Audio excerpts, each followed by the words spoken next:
నమస్తే అన్న, అందరికీ నమస్కారం.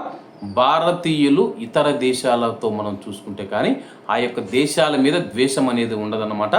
భారతీయులు అన్ని దేశాలను ప్రేమిస్తారన్నమాట.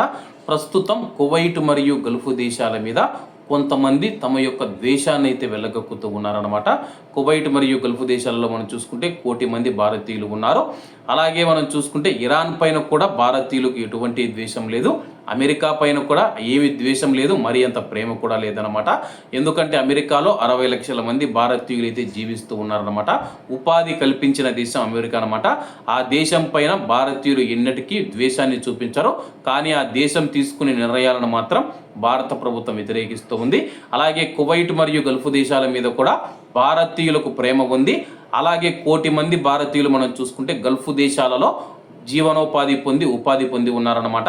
అలా అని చెప్పేసి కువైట్ మరియు గల్ఫ్ దేశాలు చేస్తూ ఉన్న ఏదైనా సరే కానీ వాటిని అన్నిటినీ పూర్తిగా భారతదేశం సమర్థించదన్నమాట. సమర్థించే చోట సమర్థిస్తూ ఉంటుంది, అలాగే వ్యతిరేకించే చోట వ్యతిరేకిస్తూ ఉంటుంది. అలాగే ఇరాన్ మీద కూడా భారతదేశం ద్వేషం ఏమి లేదన్నమాట. తమ దేశ ప్రయోజనాల కోసం ఇరాన్ పైన ఆగ్రహం వ్యక్తం చేస్తూ, అలాగే ఇరాన్తో మంచి మిత్రదేశంగా ఇరాన్తో కూడా మంచి సంబంధాలే ఉన్నాయన్నమాట. కానీ దీన్నన్నిటిని మనం చూసుకుంటే చెడగొట్టే విధంగా సోషల్ మీడియాలో ఒక వర్గం అయితే తయారైంది అనమాట. ఒక వర్గం మనం చూసుకుంటే కువైట్ మరియు గల్ఫ్ దేశాల మీద మనం చూసుకుంటే ద్వేషాన్ని నింపుతూ ఉంటాయన్నమాట. మరోవైపు ఇరాన్ మీద ప్రేమను చూపిస్తూ ఉంటాయి, మరొకంతమంది ఇరాన్ మీద ద్వేషాన్ని నింపుతూ ఉంటారన్నమాట. ఇవన్నీ ఎందుకని చెప్పేసి నేనైతే అడుగుతూ ఉన్నానన్న. దేశానికి వచ్చాము, కష్టపడి 10 రూపాయలు డబ్బు సంపాదించుకోవాల్సి ఉంటుంది. మనం ఏం పని మీద వచ్చామో ఆ పని చూసుకోవాల్సి ఉంటుంది.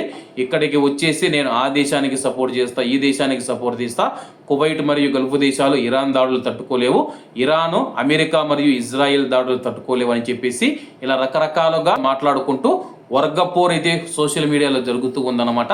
ఇది ఎంత మాత్రం మంచిది కాదు. కువైట్ అధికారులకు కానీ తెలిస్తే కానీ ఫింగర్ వేసి ఇంటికి పంపించేస్తారు. కాబట్టి అందరూ బాగుండాలి, అందులో మనం ఉండాలి. అందరికీ నమస్తే అన్న, జై హింద్.